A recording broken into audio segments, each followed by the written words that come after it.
wabarakatuh. Di video saya hari ini, saya akan membahas materi bab 14 yang berjudul Lab Setup. Nah, di Lab Setup ini kita akan membahas 6 materi. Yang pertama pengenalan topologi, yang kedua install Ubuntu desktop, yang ketiga install Ubuntu server, terus ada cloning Debian, terus ada setup topologi dan konfigurasi RAM VM. Nah, kita langsung aja ke materi yang pertama. Jadi di materi yang pertama itu tentang pengenalan topologi. Nah, di pengenalan topologi ini di awalan itu kita ada memiliki internet. Nah, internet ini kita itu terhubung ke host OS, yaitu OS-nya Windows, yaitu internet share. Nah, terus dari host OS Windows ini terhubung ke RTR Debian server. Nah, ini bukan menggunakan GUI atau desktop, melainkan menggunakan server. Terus nanti dari RTR Debian ini akan terhubung ke adapter 1, yaitu ini, menggunakan add the to host only adapter, yaitu adapter 1. Terus dari RTR ini terhubung ke klien Ubuntu, yaitu Ubuntu desktop.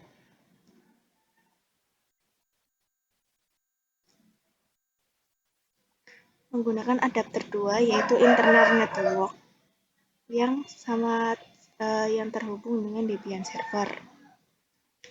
Nah, Ubuntunya juga pakai yang desktop. Terus dari RTR Debian juga terhubung ke internal network. Nah, di internal network itu kita juga akan meneruskan ke server 1 Debian, yaitu Debian server, dan ke server 2 Ubuntu, yaitu Ubuntu server.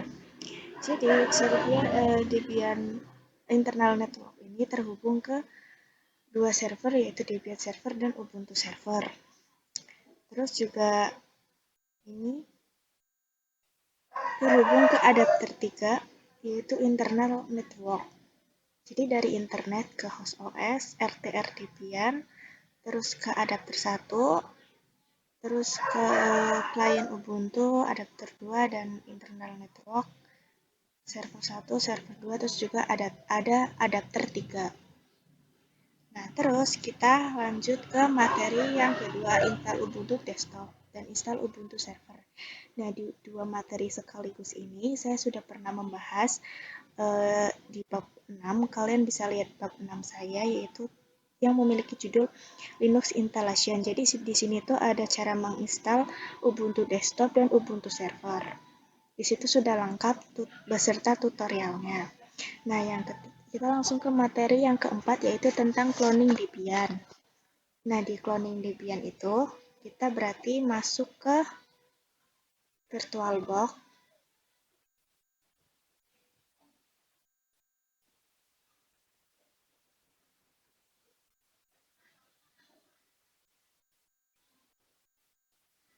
Nah, terus kalian itu bisa klik yang ini, Debian-nya kita. Terus kalian bisa pilih yang snapshot. Nah, terus kalian itu bisa pilih yang clone yang gambar kambing ini atau domba. Nah, kalau namanya itu saya tetap default atau masih utuh menggunakan Debian Nano Clone. Nah, terus kalian itu bisa naruh di kalian itu terserah mau naruh dokumennya di mana, tapi kalau saya naruhnya di volume D. Nah, terus tipe clone tipenya itu yaitu full clone, ini masih utuh, tidak usah diganti. Dan semuanya juga default aja, tidak usah ada yang diganti. Terus kita finish.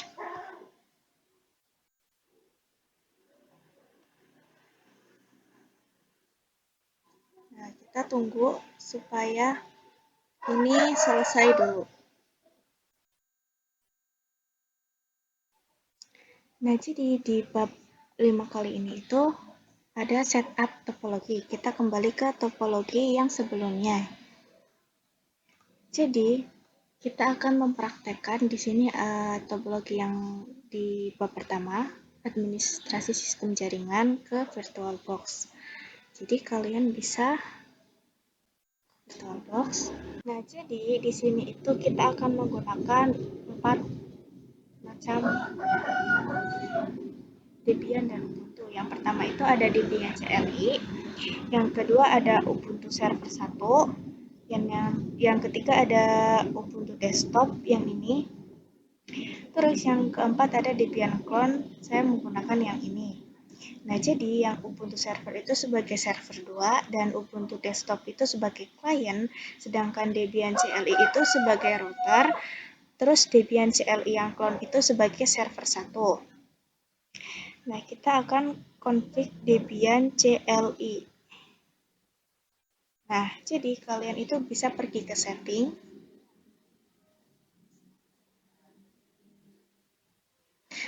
Nah, sebelumnya ini itu Debian-nya itu harus dalam keadaan power off dan tidak boleh menyala. Karena kalau menyala itu adapter 1, 2, dan 3 itu tidak akan bisa di checklist. Terus juga tidak akan bisa digunakan. Jadi kalian bisa ke network. Nah, terus di sini itu kita bisa lihat yang administrasi sistem jaringan tadi, yaitu di adapter 1 menggunakan host only adapter. Nah, terus ini itu sudah diganti jadi host only adapter. Nah, untuk namanya itu tetap atau default aja, yaitu virtual host only internet adapter. Terus ini juga sudah dicentang di bagian enable-nya. Terus ada di adapter keduanya, itu kalian bisa sebentar. Di adapter 2-nya itu ada internal network. Nah, di sini juga sudah diganti internal network. Kalian bisa gantinya itu di sini. Kalian bisa ganti sebagai internal network. Terus namanya itu bisa diganti juga sebagai client network. Seperti ini. Nah, terus di adapter yang ketiga, itu adapter yang ketiga juga menggunakan internal network.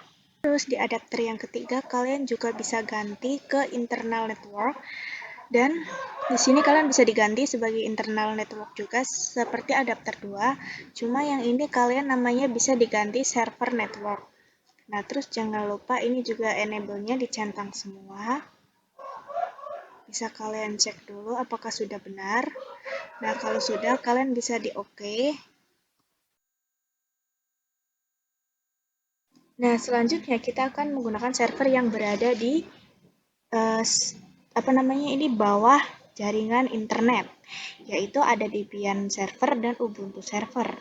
Nah, kita langsung saja mengkonfigurasi Debian dan Ubuntu servernya. Jadi kalian juga sama pergi ke VirtualBox, terus kalian bisa ke Debian clone. Nah, terus ini kalian sama seperti tadi pergi ke setting. Nah, terus kalian langsung pergi ke network aja. Nah, ini kalian itu bisa diganti sebagai internal network. Seperti yang tadi sebelumnya sudah saya lakukan. Nah, setelah diganti, ini kalian namanya juga diganti ke server network. Ini kalian bisa ganti namanya.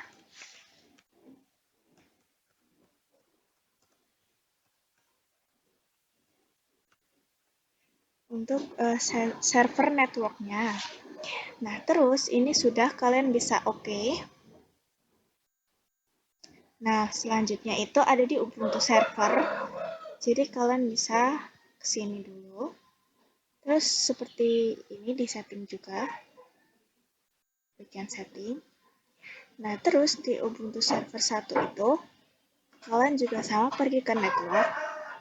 Nah, ini di bagian attach to-nya itu sudah diganti internal network tadi. Itu kalian sama seperti tadi bisa dipencet yang anak panah ke bawah ini.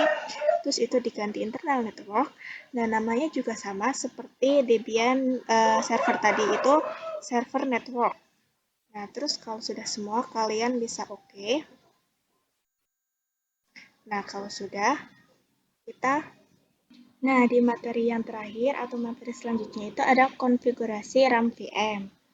Nah, jadi di materi ini tuh kita akan menaikkan dan menurunkan RAM sesuai kebutuhan dan kemampuan laptop kita. Jadi, misal kita punya laptop itu, kemampuan laptop kita itu pasti masing-masing sesuai kebutuhan kalian pertama kali beli.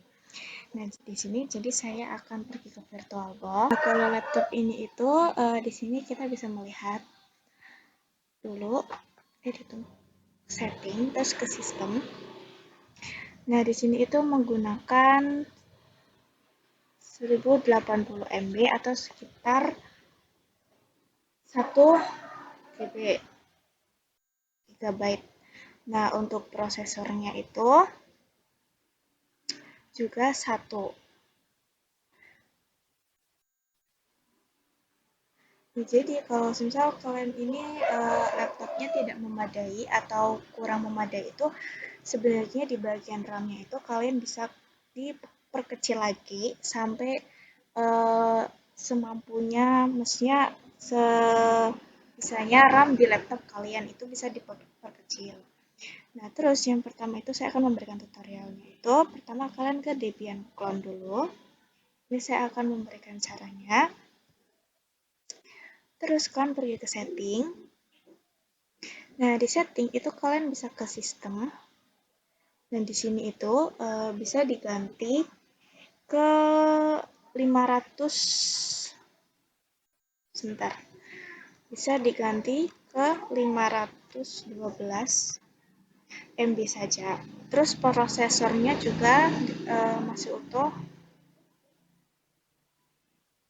Di sini prosesornya itu masih utuh 1, tidak bisa diubah. Kita oke. Nah, terus kita lanjut lagi ke Debian yang ini, yang tadi. Itu ke setting. Nah, terus ini kalian ke sistem. Terus setelah itu ini kalian bisa diganti 1080 seperti yang sudah saya lakukan. Jadi saya akan ganti lagi, guys. 1080. Nah, terus untuk prosesornya juga masih utuh 1, tidak usah banyak-banyak. Untuk prosesornya itu kita masih menggunakan 1 saja. Terus oke. Nah, terus kita lanjut ke Ubuntu Server 1. Terus kalian ke setting. Nah, terus ke sistem. Nah, kalian itu di sini bisa diganti ke 512 MB, tidak usah terlalu besar. Itu saya bakalan keturunan. Terus untuk prosesornya juga bisa diganti ke 1 saja, tidak usah banyak-banyak. Oke. Nah, terus kita di Ubuntu yang desktop ini, karena Ubuntu desktop itu menggunakannya lebih banyak ruang atau memakan banyak ruang di laptop agar proses kalian itu mau menggunakan Ubuntu-nya itu prosesnya cepat, itu harus menggunakan ruang yang cukup banyak atau memakan ruang yang cukup banyak. Jadi di sini saya akan memperbesar sistemnya, yaitu di sini kita akan ketik, sebentar, 2048. Itu masih utuh seperti yang awal tadi. Nah, terus prosesornya itu kalian juga diganti 2 seperti ini karena membutuhkan ruang lebih banyak, jadi prosesornya juga harus ditambah lagi. Oke. Nah, ini kalau sudah selesai semua itu, berarti tandanya kalian itu sudah mengubah semua RAM di Ubuntu dan Debian. Dari Ubuntu yang Debian clone, terus ada Debian CLI clone, terus ada yang Ubuntu Debian CLI, terus ada Ubuntu server 1, terus Debian CLI clone, terus Debian CLI, terus ada Ubuntu desktop. Itu sudah kalian ubah semua. Nah, kalau sudah selesai, saya tutup untuk materi hari ini di bab 14. Kita nanti ketemu lagi di bab 15. Untuk semisal kalian kurang paham atau kurang tahu, maksudnya kurang jelas tutorialnya, kalian bisa komen atau bilang aja ada yang kurang jelas dan kurang mengerti tentang materi Labstub hari ini. Jadi untuk materi Labstub hari ini saya tutup. Sekian, wassalamualaikum warahmatullahi wabarakatuh.